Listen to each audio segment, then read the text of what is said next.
Uh, this is a quick video to explain what's going on with coding from the get-go. The short answer is I put those videos on hold. They're still coming, I promise. But the reason is the order is really important. We need to make sure that when we go, we do one project and then we do another project and we do another project.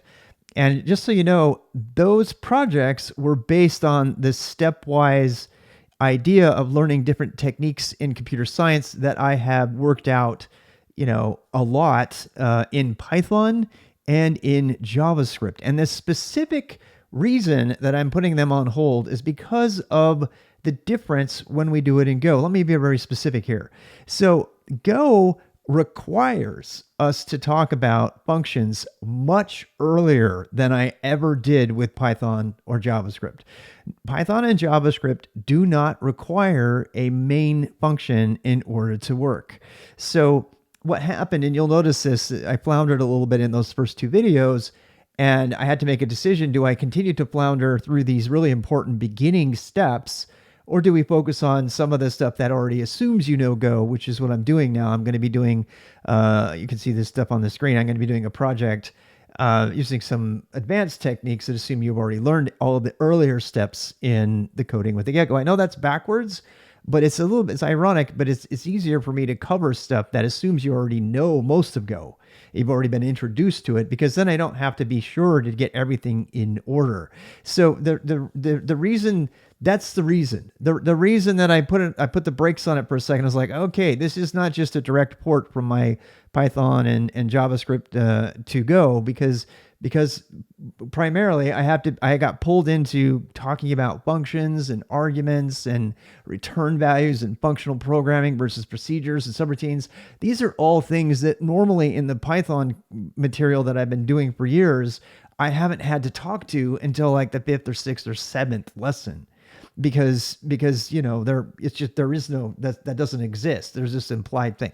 You won't know about that unless you've done Python, but this is causing me to really rethink, Go as the first language. I still am going to do it, but it does mean that we're going to have to introduce concepts in more bite-sized chunks earlier on, including what is an argument and a parameter. This is, again, normally 5 or 6 into the lesson, and we had to cover it on day 2, and that took me for a loop. So that stuff is still coming.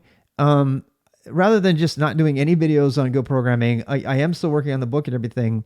And I am actually, my live streams are me cleaning up my dot files. A lot of I got like 360 dot files, scripts that I've been converting into POSIX shell, Perl, or Go. And so I'm going through that whole thing, and I'm going to finish that first because there's a lot of projects in there that can potentially be used to learn either of those 3 languages, which I plan on putting into one of the books someplace. If you want to stick with the Go thing, I am making a new playlist that it's going to be doing 2 different Go projects. One of them is my conversion from Bash, very advanced Bash code, to Go Bonsai to do the clips that you've seen me do. We wrote a clips program one weekend, and then we're going to be porting that over to Go and show how to use Bonsai to do that. And so that's something, if you want to follow along, if you haven't ever programmed before, it might be over your head. I just want to say that is going to be there. And the Pomo project, the Pomodoro timer, this is another project that assumes you already know how to code in Go, and it's going to take some of those techniques and add them together. And as I complete my cleanup of my dot files and I see if there's anything in there that might somehow help us more incrementally learn the stuff from coding to Go, we'll do that. There's also the ongoing problem of like whether we need to learn terminal velocity before we learn coding from the get-go. And I'm still of 2 minds, as they say, on that. Because should you learn the terminal before you learn Go, or should you learn Go before you learn the terminal? It's a tough one. It's a tough one, and I don't have the answer to that one yet. But stay tuned for the other stuff. So I just want to do that quick update. So hang tight.